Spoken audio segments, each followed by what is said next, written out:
করিম সাহেব রক্তদান কেন্দ্রের দরজায় দাঁড়িয়ে আছেন। গায়ে পুরনো একটা শার্ট, পায়ে সাধারণ চপ্পল। চোখে কোনো অহংকার নেই। নার্স নাফিসা এক নজর দেখেই মুখ ঘুরিয়ে নিলেন। এখানে কি চাই আপনার?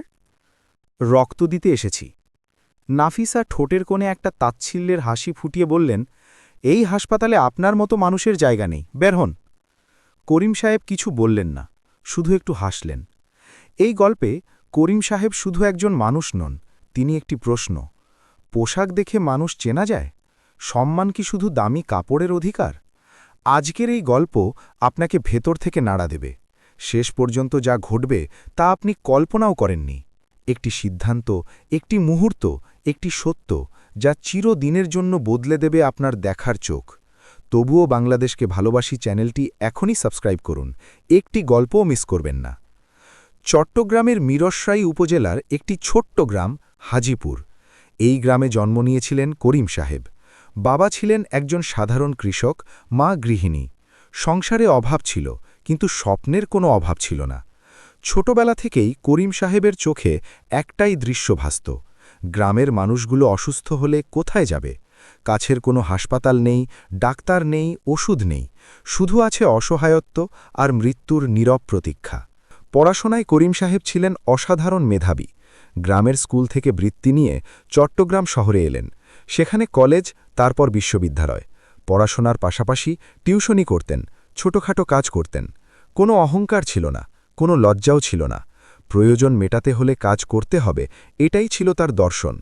বিশ্ববিদ্যালয়ে পড়ার সময় একদিন তিনি একটি রক্তদান শিবিরে গেলেন।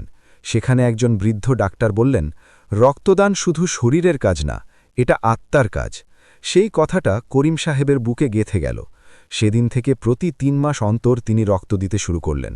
কোনো ঢাকঢোল নেই, কোনো প্রচার নেই, শুধু নীরবে গিয়ে রক্ত দিয়ে আসতেন। পড়াশোনা শেষ করে করিম সাহেব ব্যবসায় নামলেন।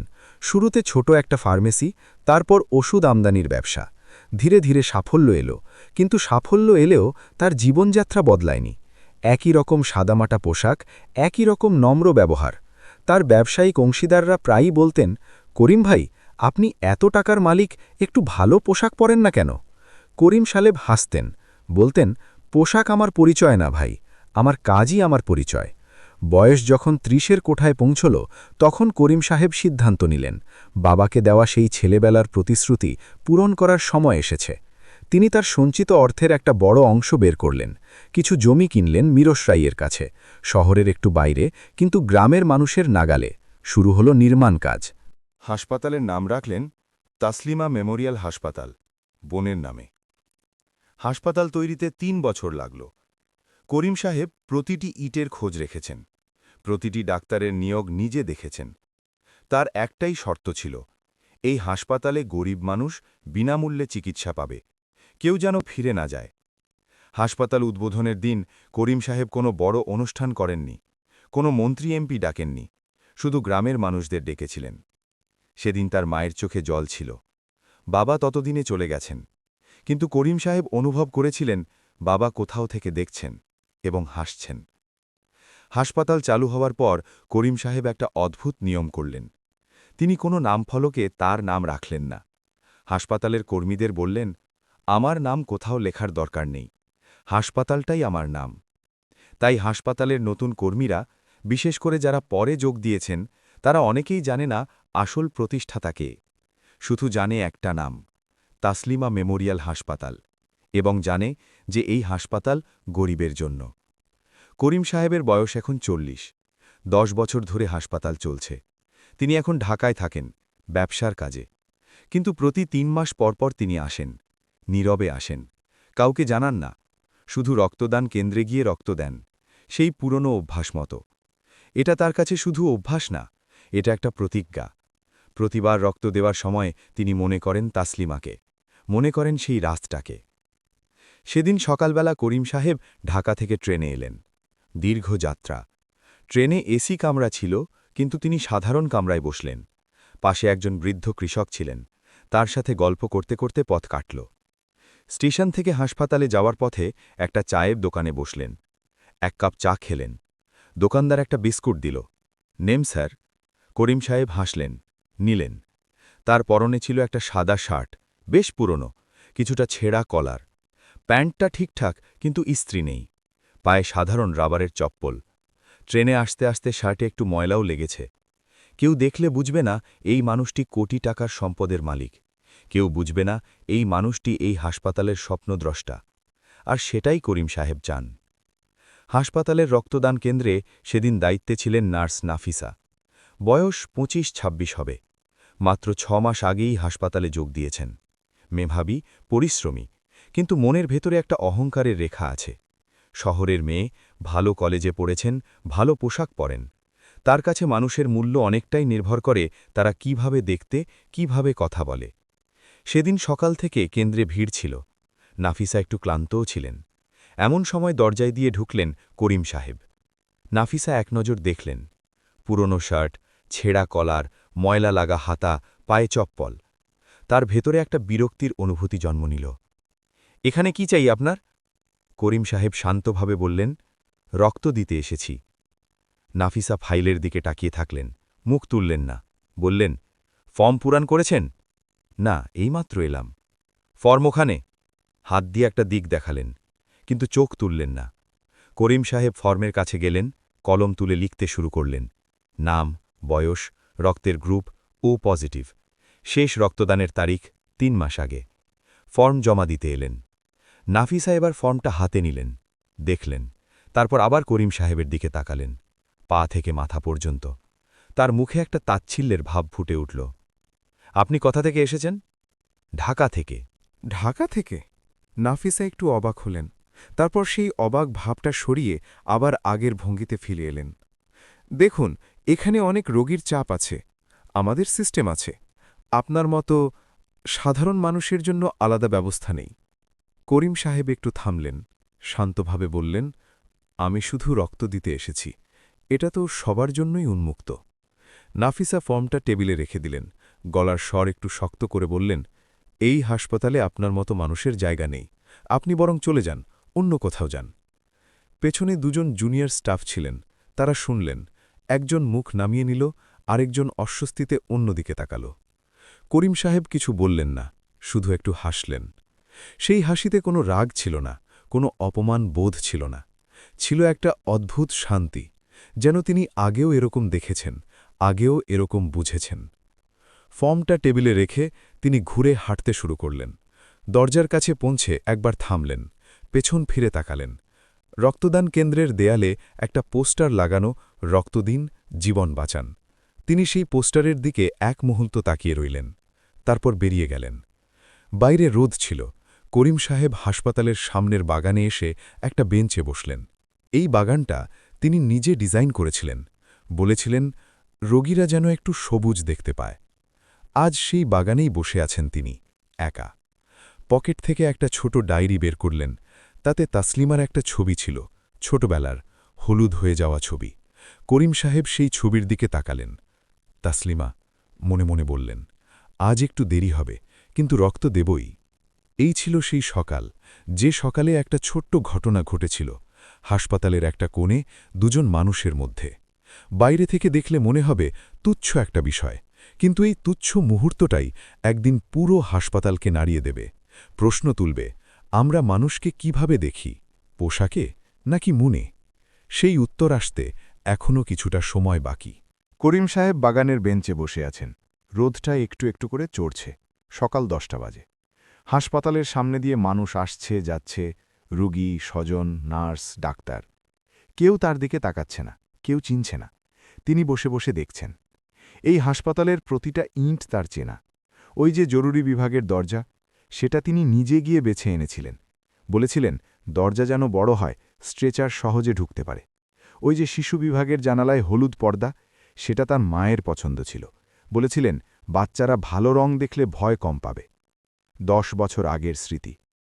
করিম সাহেব একটা দীর্ঘশ্বাস ফেললেন, পকেটের ডায়েরিটা বন্ধ করলেন, উঠে দাঁড়ালেন। না, আজ রক্ত না দিয়ে যাবেন না।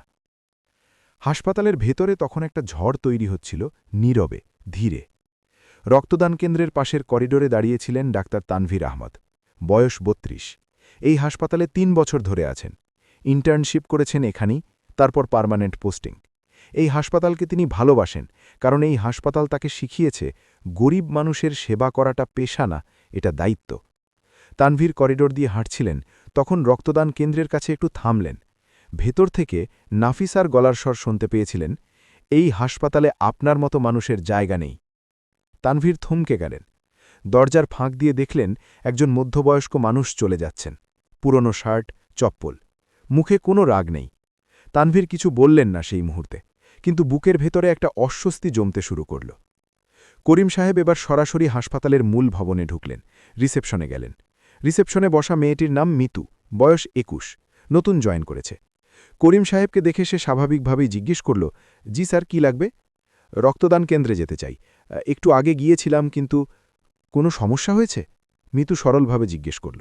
না না, সমস্যা না, ফর্মটা কি এখানে পূরণ করা যায়? মিতু একটু ইতস্তত করল। সেটা তো রক্তদান কেন্দ্র থেকেই করতে হয়। করিম সাহেব হাসলেন। ঠিক আছে। এমন সময় পেছন থেকে একটা গলার স্বর ভেসে এলো, আপনি কি একটু আগে রক্তদান কেন্দ্রে ছিলেন? করিম সাহেব ঘুরলেন, দেখলেন একজন তরুণ ডাক্তার, সাদা অ্যাপ্রান, গলায় স্টেথোস্কোপ, চোখে একটা সরাসরি দৃষ্টি। হ্যাঁ। তানভীর এগিয়ে এলেন। আমি ডাক্তার তানভীর, আপনাকে কি ফিরে যেতে বলা হয়েছে? করিম সাহেব একটু থামলেন, তারপর বললেন, একটু ভুল বোঝাবুঝি হয়েছে, কিছু না। না, আমি শুনেছি। তানভীর সরাসরি বললেন, আমি দুঃখিত, এটা হওয়া উচিত হয়নি। আপনি আসুন, আমি নিজে ব্যবস্থা করছি। করিম সাহেব তানভীরের দিকে তাকালেন। এই তরুণ ডাক্তারের চোখে একটা সত্যিকারের অনুতাপ দেখতে পেলেন। মনে মনে একটু ভালো লাগল। আপনার নাম? করিম সাহেব জিজ্ঞেস করলেন। তানভীর, ডক্টর তানভীর আহমেদ। কতদিন এই হাসপাতালে? ৩ বছর। করিম সাহেব মাথা নাড়লেন। চলুন। রক্তদান কেন্দ্রে ঢুকতেই নাফিসা মুখ তুললেন। তানভীরকে দেখে একটু সোজা হয়ে বসলেন। তারপর দেখলেন পেছনে সেই একই মানুষ। নাফিসার মুখে একটা বিরক্তির ছায়া পড়ল। তানভীর শান্তভাবে বললেন, নাফিসা আপা, উনি রক্ত দিতে এসেছেন, ফর্মটা প্রসেস করুন। কিন্তু স্যার, ফর্মটা প্রসেস করুন। তানভীর আর কিছু বললেন না। নাফিসা চুপ করে গেলেন। ফর্মটা নিলেন, কিন্তু তার মুখের ভাবে স্পষ্ট, তিনি মনে করছেন এটা অপ্রয়োজনীয়। করিম সাহেব চেয়ারে বসলেন। তানভীর পাশে দাঁড়িয়ে রইলেন। আপনি কোথা থেকে এসেছেন? তানভীর জিজ্ঞেস করলেন, আন্তরিকভাবে। ঢাকা। এখানে কি কেউ আছেন, রুগী? করিম সাহেব মাথা নাড়লেন। না, শুধু রক্ত দিতে আসি। তানভীর একটু অবাক হলেন। ঢাকা থেকে শুধু রক্ত দিতে? হ্যাঁ, প্রতি ৩ মাসে আসি। তানভীর চুপ করে গেলেন, কিছু একটা ভাবলেন, তারপর আর জিজ্ঞেস করলেন না। রক্ত নেওয়া হল। করিম সাহেব উঠে দাঁড়ালেন, হাতে একটা তুলো চেপে ধরে আছেন। তানভীর বললেন, একটু বসুন ৫ মিনিট, জুস আনছি। দরকার নেই। দরকার আছে। তানভীর হাসলেন। নিয়ম। করিম সাহেব বসলেন। তানভীর জুস নিয়ে এলেন। দুজন একটু নীরবে বসে রইলেন। তানভীর বললেন, আপনি বললেন প্রতি ৩ মাসে আসেন, কতদিন ধরে? করিম সাহেব একটু ভাবলেন। ২০ বছরের বেশি। তানভীর থমকে গেলেন। ২০ বছর? হ্যাঁ। কেন? করিম সাহেব একটু হাসলেন। একটা প্রতিজ্ঞা ছিল। তানভীর আর প্রশ্ন করলেন না, কিন্তু মনের ভেতরে কিছু একটা নাড়া দিল। করিম সাহেব চলে যাওয়ার পর তানভীর রক্তদান কেন্দ্রে ফিরে এলেন। নাফিসা তখন একটা ফাইল নিয়ে ব্যস্ত ছিলেন। তানভীরকে দেখে একটু অস্বস্তিতে পড়লেন। তানভীর দরজা বন্ধ করলেন। শান্তভাবে বললেন, নাফিসা আপা, আপনার সাথে একটু কথা বলা দরকার। জি স্যার। একটু আগে যা হলো সেটা নিয়ে। নাফিসা মুখ শক্ত করলেন। স্যার, লোকটাকে দেখে মনে হচ্ছিল মানে? তানভীর এবার একটু সরাসরি হলেন। মনে হচ্ছিল মানে কি? পোশাক দেখে, চেহারা দেখে? নাফিসা চুপ করে গেলেন। এই হাসপাতাল কেন তৈরি হয়েছে জানেন? তানভীর বললেন, গরিব মানুষের জন্য, যাদের পোশাক পুরনো, যাদের চপ্পল ছেঁড়া, তাদের জন্য। আর আপনি একজন মানুষকে শুধু পোশাক দেখে বলে দিলেন এখানে আপনার জায়গা নেই? নাফিসার মুখ লাল হয়ে গেল। স্যার, আমি ভেবেছিলাম। কি ভেবেছিলেন? নাফিসা কোনো উত্তর দিতে পারলেন না। তানভীর একটু থামলেন, তারপর নরম গলায় বললেন, আপনি ভালো নার্স আমি জানি, কিন্তু এই একটা জায়গায় আপনার ভেতরে একটা ভুল ধারণা আছে। পোশাক দিয়ে মানুষ বিচার করা এটা আমাদের পেশায় সবচেয়ে বড় পাপ। নাফিসা মাথা নিচু করলেন। তানভীর বেরিয়ে গেলেন। সেদিন বিকেলে হাসপাতালে একটা জরুরি পরিস্থিতি তৈরি হল। একজন রুগী এলেন, নাম রহিমা বেগম, বয়স ৫০, গ্রাম থেকে এসেছেন। প্রচণ্ড রক্তক্ষরণ হচ্ছে, অপারেশন লাগবে। কিন্তু সমস্যা হল রহিমা বেগমের রক্তের গ্রুপ ও পজিটিভ, এবং ব্লাড ব্যাংকে সেই মুহূর্তে ও পজিটিভ রক্ত শেষ। তানভীর দৌড়ে ব্লাড ব্যাংকে গেলেন। আজকে কোনো ডোনেশন আসেনি? ব্লাড ব্যাংকের টেকনিশিয়ান বললেন, একজন এসেছিলেন সকালে ও পজিটিভ, কিন্তু কি? তাকে ফিরিয়ে দেওয়া হয়েছে। কি? জি স্যার, রক্তদান কেন্দ্র থেকে। তানভীরের বুকটা একটা ধাক্কা খেল। তিনি দ্রুত বললেন, সেই ডোনারের কোনো তথ্য আছে? ফর্ম পূরণ করেছিলেন? হ্যাঁ স্যার, ফর্ম পূরণ করেছিলেন, কিন্তু জমা নেওয়া হয়নি। ফর্মটা টেবিলে পড়েছিল। তানভীর দৌড়ে রক্তদান কেন্দ্রে গেলেন। টেবিলের ওপর ফর্মটা খুঁজলেন। পেলেন। নাম মোহাম্মদ আব্দুল করিম, বয়স ৪০, রক্তের গ্রুপ ও+, ফোন নাম্বার লেখা আছে। তানভীর ফোন করলেন। রিং হল, ১ বার, ২ বার, ৩ বার, তারপর ধরলেন। হ্যালো, আমি ডাক্তার তানভীর বলছি, তাসলিমা মেমোরিয়াল হাসপাতাল থেকে। আপনি কি এখনও এলাকায় আছেন? একটু থামলেন করিম সাহেব। হ্যাঁ, আছি। কেন? একটু জরুরি দরকার। একজন রোগীর ও পজিটিভ রক্ত দরকার এখনই। আপনি কি আসতে পারবেন? এবার করিম সাহেব একটুও দেরি করলেন না।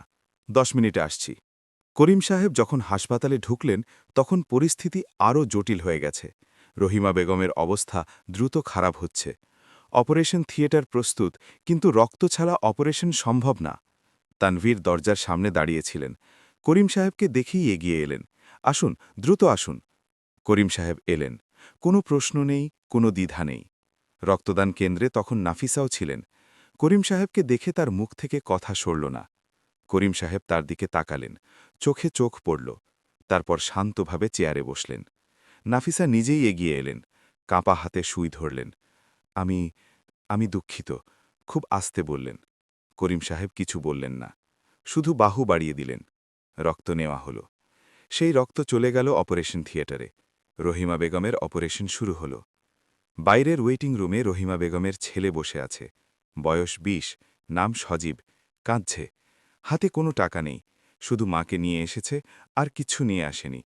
করিম সাহেব ওয়েটিং রুমে এসে বসলেন, পাশে সজীব। তোমার মা? করিম সাহেব জিজ্ঞেস করলেন।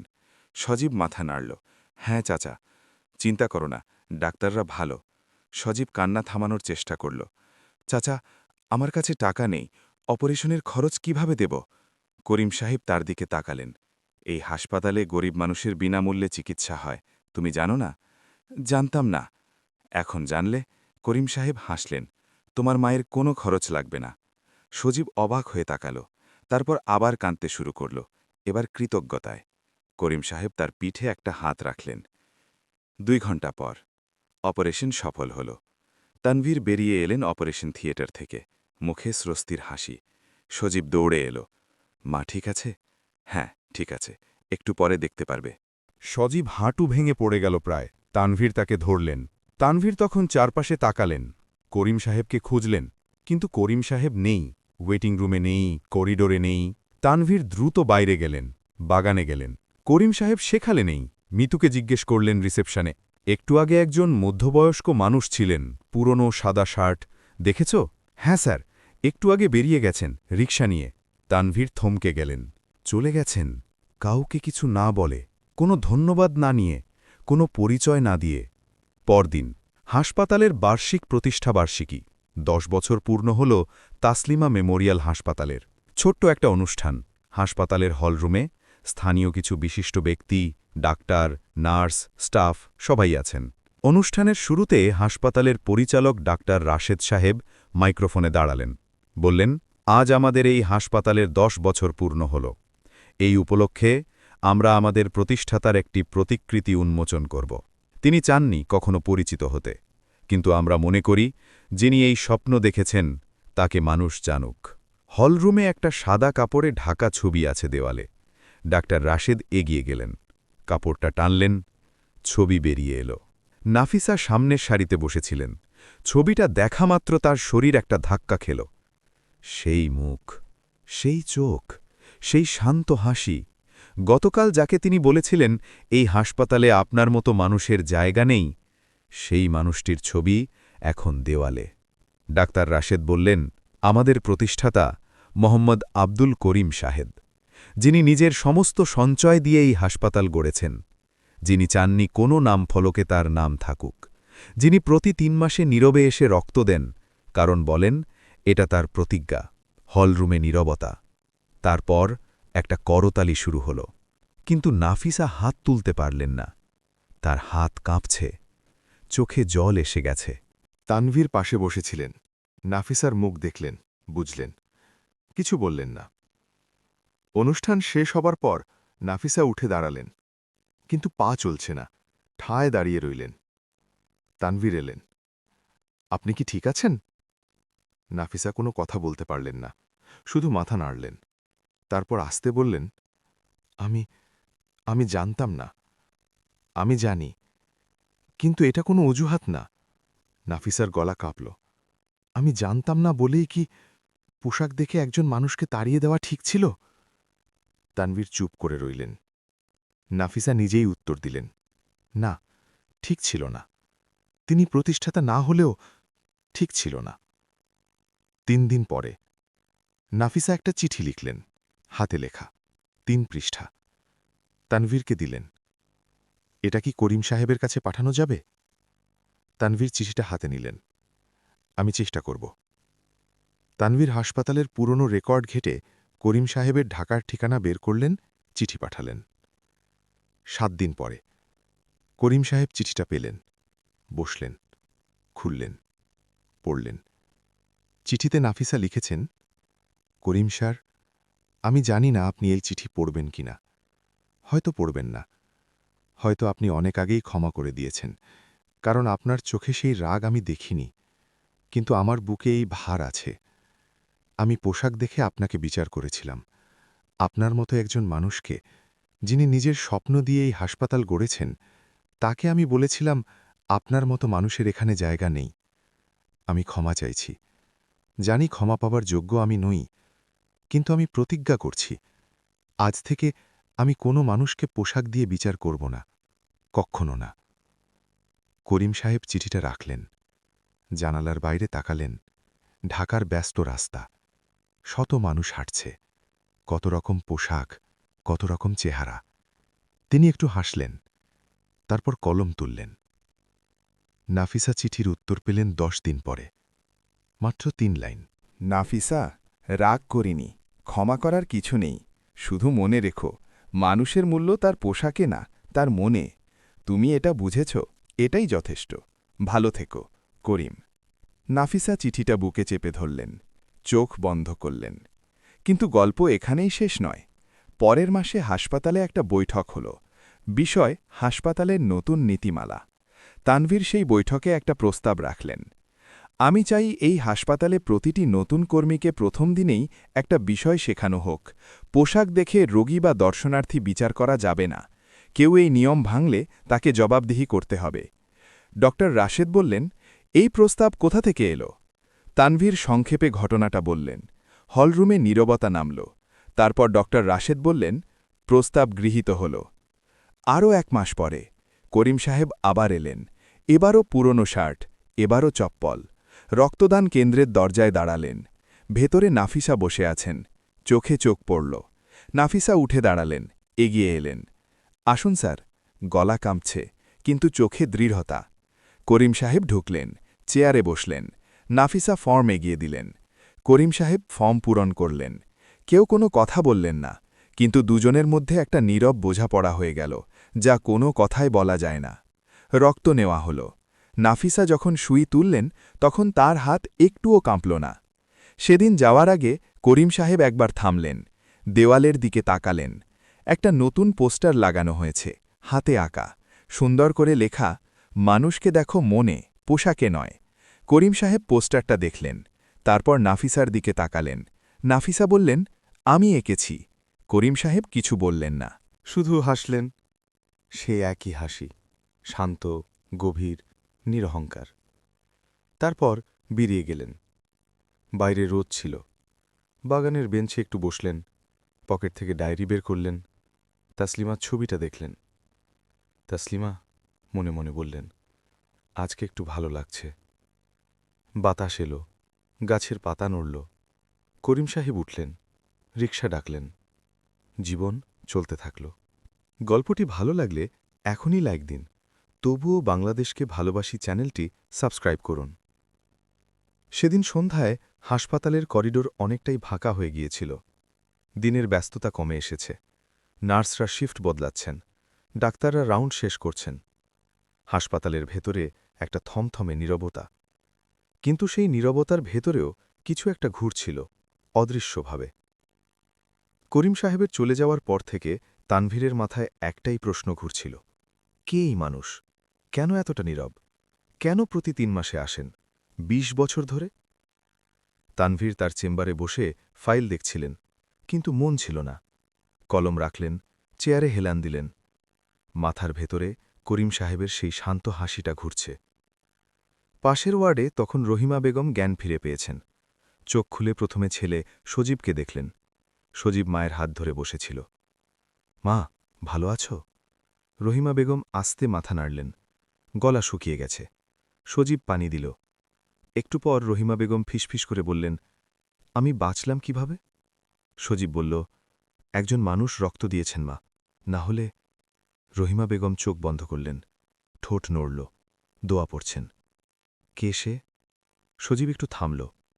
জানি না মা, আমি দেখেছিলাম ওয়েটিং রুমে, পুরনো শার্ট পরা একজন চাচা, আমাকে বলেছিলেন চিন্তা না করতে। রহিমা বেগম চোখ খুললেন। তুই তাকে ধন্যবাদ দিয়েছিস? সজীব নিচু করল। চলে গিয়েছিলেন মা, খুঁজে পাইনি। রহিমা বেগম দীর্ঘশ্বাস ফেললেন। এমন মানুষ আল্লাহ পাঠান, নিজে থাকেন না, কাজ রেখে যান। সজীব চুপ করে রইল। জানালা দিয়ে বাইরের আকাশ দেখা যাচ্ছে, সন্ধ্যের আলো নিভে আসছে। হাসপাতালের ক্যান্টিনে তখন কয়েকজন নার্স চা খাচ্ছিলেন। তাদের মধ্যে ছিলেন রেহানা, বয়স্ক একজন সিনিয়র নার্স, 20 বছরের বেশি অভিজ্ঞতা। তার সাথে ছিলেন জুনিয়র 2 জন, শিউলি আর মারিয়া। মারিয়া বলল, আপা, আজকে কি হলো শুনেছেন? ওই ভদ্রলোকের কথা? রেহানা চায়ে চুমুক দিলেন। কোন ভদ্রলোক? শিউলি বলল, সকাল একজন এসেছিলেন রক্ত দিতে। নাফিসা আপা তাড়িয়ে দিয়েছিলেন। পরে ডাক্তার তানভীর স্যার নিয়ে আসেন, আর সেই রক্তেই রহিমা আন্টি বাঁচলেন। রেহানা চুপ করে গেলেন। মারিয়া বলল, আর শুনেছেন, উনি নাকি হাসপাতালের প্রতিষ্ঠাতা। রেহানা রাপ রাখলেন, কি বললি? হ্যাঁ বা, আজকের অনুষ্ঠানে ছবি দেখালো, করিম স্যার, সেই একই মানুষ। রেহানা দীর্ঘ সময় চুপ করে রইলেন। তারপর আস্তে বললেন, আমি এই হাসপাতালে 10 বছর ধরে আছি। প্রতিষ্ঠাতাকে কখনো দেখিনি, শুধু জানতাম কেউ একজন আছেন যার জন্য এই হাসপাতাল। শিউলি বলল, এখন দেখলেন? রেহানা মাথা নাড়লেন। না রে, আমরা দেখেছিলাম, কিন্তু চিনিনি। এটাই তো তার ইচ্ছা ছিল। ক্যান্টিনে নীরবতা নামল। রেহানা উঠলেন, বললেন, নাফিসা কোথায়? ওর ঘরে বোধহয়, খুব কষ্ট পাচ্ছে। রেহানা বললেন, যাই একটু।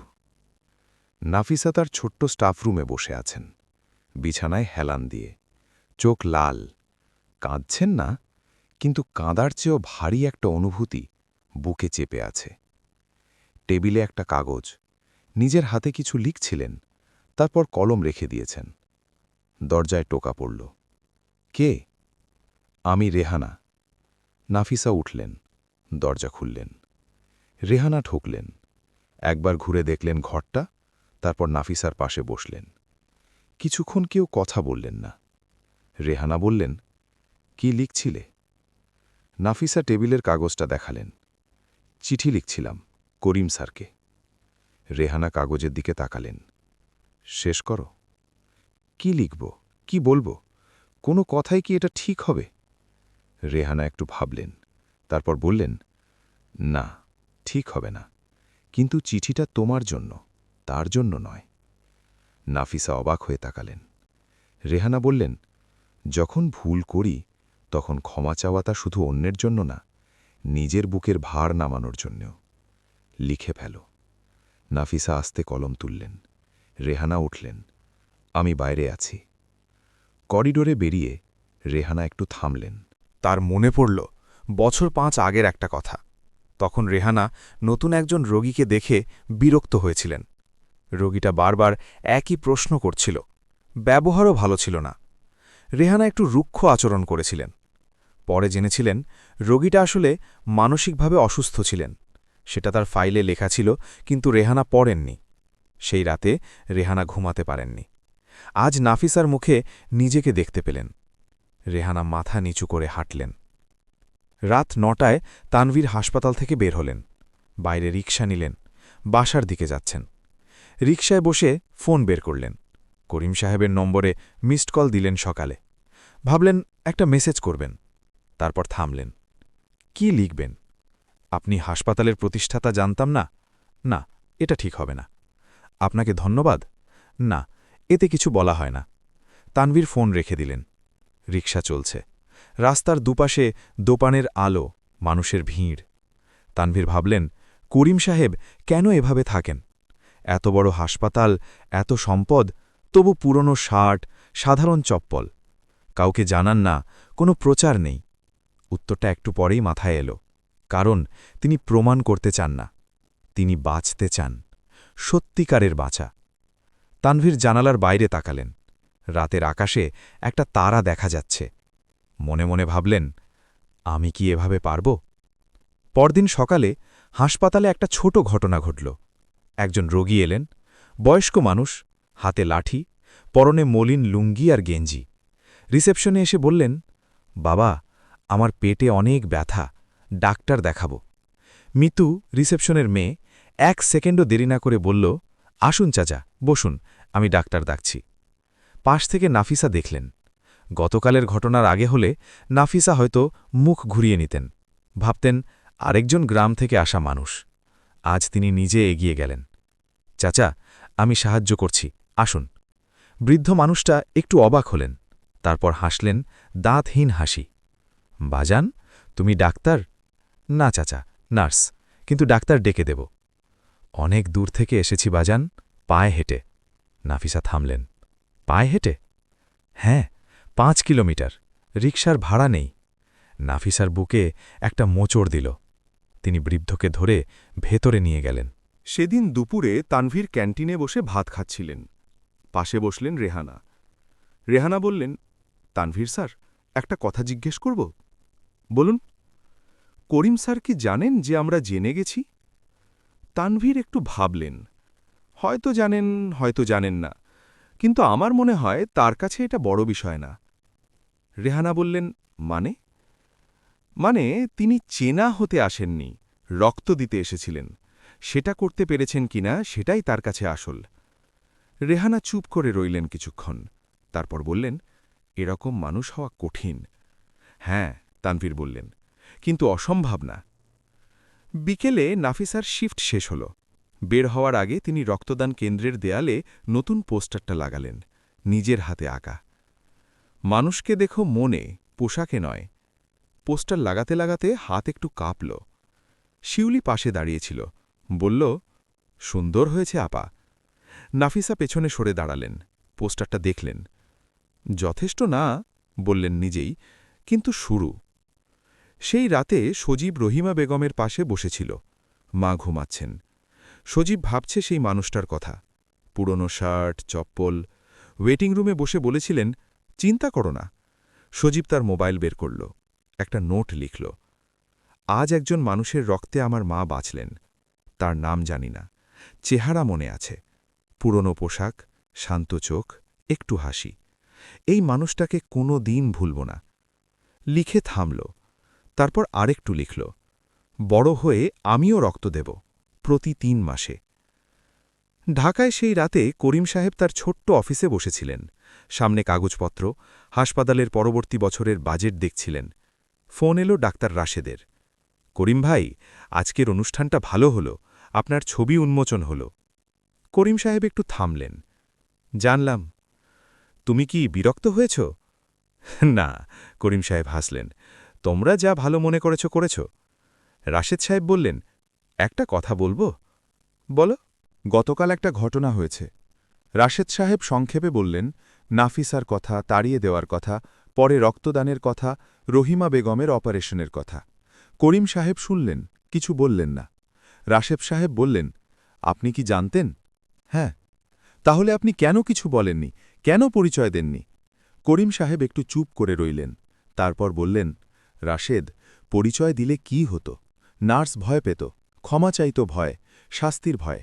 কিন্তু আমি চাই মানুষ শিক্ষাটা নিক, ভয় থেকে না, বোধ থেকে। রাশেদ সাহেব চুপ করে গেলেন। করিম সাহেব বললেন, নাফিসা কি বুঝেছে? হ্যাঁ, মনে হচ্ছে সত্যিকারভাবেই বুঝেছে। তাহলে হয়েছে। আর আপনার বিষয়ে? আমার বিষয়ে কিছু করতে হবে না। হাসপাতাল ঠিকঠাক চলছে? হ্যাঁ। রহিমা বেগম ভালো আছেন? হ্যাঁ, সুস্থ হচ্ছেন। তাহলে সব ঠিক আছে। করিম সাহেব বললেন, রাত হয়েছে, ঘুমাও। ফোন রাখলেন। অফিসের জানালা দিয়ে বাইরে তাকালেন। ঢাকার রাত, আলোর শহর, লক্ষ মানুষ এই শহরে আছে।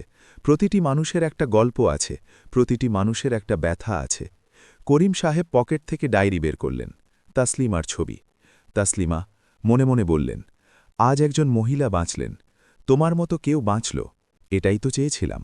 ছবিটা বন্ধ করলেন। ডায়েরির শেষ পাতায় কিছু লিখলেন। মানুষ ভুল করে, ভুল থেকে শেখে, এটাই জীবন। আমিও ভুল করেছি, অনেকবার। কিন্তু প্রতিটি ভুলের পর উঠে দাঁড়িয়েছি। নাফিসাও উঠবে, সজীবও একদিন রক্ত দেবে, তানভীর একদিন আরও বড় ডাক্তার হবে। এই হাসপাতাল চলবে, তাসলিমার নাম বেঁচে থাকবে। কলম রাখলেন। বাইরে রাতের আকাশে একটা তারা জ্বলছে। করিম সাহেব চোট বন্ধ করলেন। বুকের ভেতরে একটা শান্তি। ৩ মাস কেটে গেল। চট্টগ্রামের আকাশে তখন বর্ষার মেঘ জমছে। হাসপাতালের বাগানে কদম ফুল ফুটেছে। সকালের বাতাসে একটা ভেজা ভেজা গন্ধ। তানভীর সকাল ৮টায় হাসপাতালে এলেন। রাউন্ড শুরু করার আগে রক্তদান কেন্দ্রের সামনে দিয়ে গেলেন। আজকে সেখানে একটু বেশি কর্মচঞ্চলতা। নাফিসা সকাল থেকেই সব গুছিয়ে রেখেছেন। টেবিল পরিষ্কার, ফর্ম সাজানো, জুসের বোতল প্রস্তুত। তানভীর দেখলেন, একটু হাসলেন। নাফিসা দেখলেন তানভীরকে, বললেন, স্যার, আজকে উনি আসবেন। জানি। আমি প্রস্তুত। তানভীর মাথা নাড়লেন। আমি জানি আপনি প্রস্তুত। সকাল 10টায় হাসপাতালের গেট দিয়ে একটা রিকশা এলো। রিকশা থেকে নামলেন করিম সাহেব। পরনে সেই একই ধরনের পোশাক, সাদা শার্ট, সাধারণ প্যান্ট, পায়ে চপ্পল। শার্টটা পুরনো হলেও পরিষ্কার। চোখে সেই একই শান্ত দৃষ্টি। গেটের সামনে দাঁড়িয়ে একটু থামলেন। হাসপাতালের দিকে তাকালেন। 10 বছর আগে যখন প্রথমবার এই দরজায় দাঁড়িয়েছিলেন, তখন শুধু একটা স্বপ্ন ছিল। আজ সেই স্বপ্ন পাথর আর ইটে গড়া, মানুষের হাসিতে বাঁচা। ভেতরে ঢুকলেন। রিসেপশনে মিতু বসেছিল। করিম সাহেবকে দেখেই উঠে দাঁড়াল। আসুন স্যার। করিম সাহেব একটু অবাক হলেন। এই মেয়ে তাকে চেনে?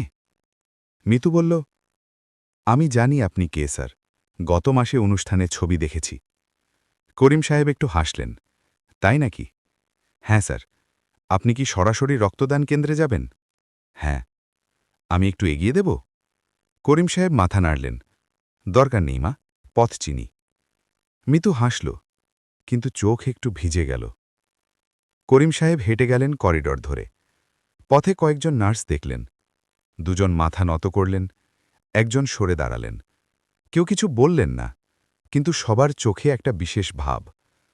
করিম সাহেব কারো দিকে বিশেষ মনোযোগ দিলেন না, হাঁটলেন। রক্তদান কেন্দ্রের দরজায় এলেন। দরজায় নতুন পোস্টারটা এখনও আছে। মানুষকে দেখো মনে, পোশাকে নয়। করিম সাহেব পোস্টারটা পড়লেন, একটু থামলেন, তারপর ঢুকলেন। নাফিসা টেবিলের সামনে বসেছিলেন। করিম সাহেবকে দেখে উঠে দাঁড়ালেন। দুজনের চোখে চোখ পড়ল। নাফিসার মুখে কোনো কথা নেই, কিন্তু চোখে একটা ভাষা আছে, যে ভাষায় ক্ষমা আছে, অনুশোচনা আছে এবং একটা নতুন শপথ আছে। করিম সাহেব এগিয়ে এলেন, চেয়ারে বসলেন। নাফিসা ফর্ম এগিয়ে দিলেন। করিম সাহেব নিলেন, লিখলেন, ফেরত দিলেন। নাফিসা ফর্মটা নিলেন, দেখলেন, তারপর আস্তে বললেন, স্যার, আপনার চিঠির উত্তর পেয়েছিলাম। আপনি লিখেছিলেন, ভুল থেকে মানুষ শেখে। হ্যাঁ, আমি শিখেছি। নাফিসার গলা একটু কাঁপল। সত্যি শিখেছি। করিম সাহেব তার দিকে তাকালেন, সেই শান্ত চোখে। আমি জানি। নাফিসা সুঁই তুললেন, হাত একটুও কাঁপল না। রক্ত নেওয়া হল। তারপর নাফিসা একটা জুসের গ্লাস এগিয়ে দিলেন। 5 মিনিট বসুন স্যার। করিম সাহেব বসলেন, নীরবে জুস খেলেন। নাফিসা পাশে দাঁড়িয়ে রইলেন, কোনো কথা বললেন না, শুধু দাঁড়িয়ে রইলেন, যেন এই মুহূর্তটা ধরে রাখতে চাইছেন। 5 মিনিট পর করিম সাহেব উঠলেন। যাওয়ার আগে একবার দেয়ালের পোস্টারটার দিকে তাকালেন। এটা তুমি এঁকেছ? জিজ্ঞেস করলেন। হ্যাঁ স্যার। করিম সাহেব একটু হাসলেন। সুন্দর হয়েছে। ধন্যবাদ স্যার। একটা কথা বলবো? জি স্যার। করিম সাহেব থামলেন, তারপর বললেন, পোস্টারটা শুধু এই ঘরে রেখো না, হাসপাতালের প্রতিটা ঘরে লাগাও, যেন সবাই দেখে। নাফিসা একটু অবাক হলেন, তারপর বললেন, ঠিক আছে স্যার। করিম সাহেব বেরিয়ে গেলেন। নাফিসা দরজার কাছে দাঁড়িয়ে দেখলেন তাকে চলে যেতে। বুকের ভেতরে একটা হালকা অনুভূতি, যেন অনেক দিনের একটা বোঝা নামল। করিডোরে তানভীর অপেক্ষা করছিলেন। করিম সাহেব দেখলেন, থামলেন। তানভীর বললেন, স্যার, একটু কি সময় আছে? কি বিষয়ে? কথা আছে। দুজন হাসপাতালের বাগানে গেলেন। সেই পুরনো বেঞ্চে বসলেন। কদম ফুলের গন্ধ বাতাসে। তানভীর বললেন, স্যার, আমি একটা কথা জানতে চেয়েছিলাম অনেক দিন ধরে। বলো। আপনি যখন এই হাসপাতাল বানালেন তখন কি জানতেন এটা এত বড় হবে? করিম সাহেব একটু ভাবলেন। না। তাহলে? তাহলে কি? তানভীর বললেন, তাহলে কেন করলেন এতটুকু নিশ্চয়তা ছাড়া? করিম সাহেব একটু হাসলেন, বললেন, তানভীর, নিশ্চয়তা থাকলে স্বপ্নের দরকার হয় না। স্বপ্ন দেখতে হয় যখন কিছুই নিশ্চিত না। তানভীর চুপ করে রইলেন। করিম সাহেব বললেন, আমার বোন মারা গিয়েছিল চিকিৎসার অভাবে। সেই রাতে আমি বাবাকে বলেছিলাম হাসপাতাল বানাব। বাবা হেসেছিলেন। আমিও হয়তো জানতাম না পারব কিনা, কিন্তু না করলে সেই কথাটা বুকে পাথর হয়ে থাকত। তানভীর বললেন, আপনার কোনো আফসোস নেই? আফসোস? করিম সাহেব একটু ভাবলেন। আছে, অনেক ভুল করেছি, অনেক কিছু আরও ভালো করতে পারতাম। কিন্তু আফসোস মানে থেমে যাওয়া না, আফসোস মানে পরের বার ভালো করা। তানভীর মাথা নাড়লেন। দুজন কিছুক্ষণ চুপ করে বসে রইলেন। বাগানে একটা পাখি ডাকছে, কদম গাছের পাতা নড়ছে। তানভীর বললেন, স্যার, আমি একটা সিদ্ধান্ত নিয়েছি। কি সিদ্ধান্ত? আমি এই হাসপাতালে আরও 5 বছর থাকব। শহরে বড় হাসপাতালে অনেক অফার আছে, কিন্তু আমি এখানে থাকব। করিম সাহেব তানভীরের দিকে তাকালেন, চোখে একটা উষ্ণতা। কেন? তানভীর হাসলেন। কারণ এখানে মানুষ আসে, সত্যিকারের মানুষ, যাদের সত্যিকারের দরকার। করিম সাহেব কিছু বললেন না, শুধু একটু হাসলেন। সেদিন দুপুরে রহিমা বেগম হাসপাতাল থেকে বাড়ি ফিরলেন। যাওয়ার আগে সজীব রিসেপশনে এলো। আমাদের বিল? মিতু হাসল। কোনো বিল নেই। সজীব অবাক হল। কিন্তু অপারেশন হয়েছে, রক্ত লেগেছে। এই হাসপাতালে গরিব মানুষের চিকিৎসা বিনামূল্যে। আপনার মায়ের কোনো খরচ নেই। সজীব চুপ করে গেল, তারপর একটু কাঁদল, চোখ মুছল। একটু আগে বাগানে একজন মানুষকে দেখলাম, পুরনো শার্ট পরা। উনি কি সেই মানুষ যিনি রক্ত দিয়েছিলেন? মিতু একটু হাসল। হ্যাঁ। উনি কি এই হাসপাতালের কেউ? মিতু বলল, উনি সব কিছু। সজীব বুঝল না পুরোপুরি, কিন্তু কিছু একটা অনুভব করল। বাইরে বেরিয়ে বাগানের দিকে তাকাল। করিম সাহেব বেঞ্চে বসে আছেন, একা, হাতে ছোট ডায়েরি। সজীব এগিয়ে গেল। চাচা। করিম সাহেব মুখ তুললেন। আমার মা ভালো হয়েছেন আপনার জন্য। করিম সাহেব বললেন, ডাক্তারদের জন্য। না চাচা, আপনার জন্যেও। সজীব একটু থামল, তারপর বলল, চাচা, আমিও রক্ত দেব, আজ থেকে, প্রতি 3 মাসে। করিম সাহেব একটু অবাক হলেন। ছেলেটার দিকে তাকালেন। উজ্জ্বল চোখ, তরুণ মুখ, বুকে একটা সত্যিকারের প্রতিজ্ঞা। করিম সাহেব হাত বাড়িয়ে দিলেন। সজীব হাত মেলাল। ভালো থেকো বাবা। সজীব ফিরে গেল, মায়ের কাছে। করিম সাহেব দেখলেন তাকে যেতে। বিকেলে ফেরার আগে করিম সাহেব একবার হাসপাতালটা ঘুরে দেখলেন। জরুরি বিভাগ, শিশু ওয়ার্ড, অপারেশন থিয়েটার, ওষুধের স্টোর, রক্তদান কেন্দ্র, প্রতিটা ঘরে মানুষ আছে। কেউ রোগী, কেউ সেবক, কেউ কাঁদছে, কেউ সামলাচ্ছে। শিশু ওয়ার্ডের জানালায় এসে দাঁড়ালেন। ভেতরে একটা ছোট্ট মেয়ে বিছানায় শুয়ে আছে। বয়স 4 হবে, জ্বরে কাহিল। পাশে মা বসে আছেন। মেয়েটা হঠাৎ জানালার দিকে তাকাল। করিম সাহেবের সাথে চোখ পড়ল। মেয়েটা হাসল, ছোট্ট নিষ্পাপ হাসি। করিম সাহেব হাসলেন। মেয়েটা হাত নাড়ল। করিম সাহেব হাত নাড়লেন। তারপর হাঁটলেন। গেটের কাছে এসে একবার পেছনে ফিরলেন। হাসপাতালটা দাঁড়িয়ে আছে, শক্ত, স্থির। একসময় শুধু তার মাথায় ছিল এই ছবি। আজ পাথরে, মানুষে, ওষুধে, রক্তে বাস্তব। করিম সাহেব পকেট থেকে ডায়েরি বের করলেন। তাসলিমার ছবি। তাসলিমা মনে মনে বললেন, দেখেছ, তোমার নামের হাসপাতাল আজ 10 বছর পার করল। আজ একজন মহিলা সুস্থ হয়ে বাড়ি গেলেন। একটা ছেলে প্রতিজ্ঞা করল রক্ত দেবে। একজন নার্স শিখল মানুষকে মন দিয়ে দেখতে। একজন ডাক্তার থেকে যাওয়ার সিদ্ধান্ত নিল। একটু থামলেন। তুমি মারা গিয়েছিলে বলে এই সব হল, এটা কি বলা যায়? হয়তো যায় না, কিন্তু তোমার কথা মনে থাকে বলে আমি থামিনি, সেটুকু সত্যি। ডায়েরি বন্ধ করলেন, রিকশা ডাকলেন। রিকশা এলো, উঠলেন, রিকশা চলতে শুরু করল। সন্ধ্যা নামছে, আকাশে কমলা রঙের আলো, দূরে পাহাড়ের রেখা। রাস্তায় মানুষের ভিড় কমে আসছে। রিকশায় বসে করিম সাহেব চোখ বন্ধ করলেন। বাতাস আসছে, ভেজা, শীতল। মনে পড়ল বাবার কথা, সেই রাতের কথা। বানাও বাবা, তুমি পারবে। মনে পড়ল তাসলিমার কথা, হলুদ হয়ে যাওয়া ছবি, ছোট্ট মুখের হাসি। মনে পড়ল সেই দিনের কথা যেদিন প্রথম রক্ত দিয়েছিলেন, সেই বৃদ্ধ ডাক্তারের কথা। রক্তদান শুধু শরীরের কাজ না, এটা আত্মার কাজ। চোখ খুললেন। রাস্তার দুপাশে গাছ, সন্ধ্যার আলোয় পাতাগুলো সোনালি। করিম সাহেব একটু হাসলেন। বুকের ভেতরে সেই শান্তি, যে শান্তি টাকায় কেনা যায় না, পদবিতে আসে না, শুধু আসে যখন জানা যায় আজকের দিনটা বৃথা যায়নি। সেই রাতে ঢাকায় ফেরার পথে ট্রেনে বসে করিম সাহেব ডায়েরির শেষ পাতায় লিখলেন, আজ আবার রক্ত দিলাম, আজ আবার ফিরে এলাম। হাসপাতাল ভালো আছে, মানুষ ভালো আছে, তাসলিমার নাম বেঁচে আছে। পোশাক দিয়ে মানুষ চেনা যায় না, এটা আজ আরেকবার প্রমাণ হল। কিন্তু এই প্রমাণের দরকার ছিল না আমার, দরকার ছিল যাদের এখনও শেখার আছে তাদের। পরের 3 মাসে আবার আসব, আবার রক্ত দেব। এটাই আমার প্রতিজ্ঞা, এটাই আমার পরিচয়। কলম রাখলেন। ট্রেন ছুটছে। জানালার বাইরে রাতের বাংলাদেশ। অন্ধকারে ডুবে যাওয়া মাঠ, ছোট ছোট আলোর বিন্দু, নদীর রূপালী চিক।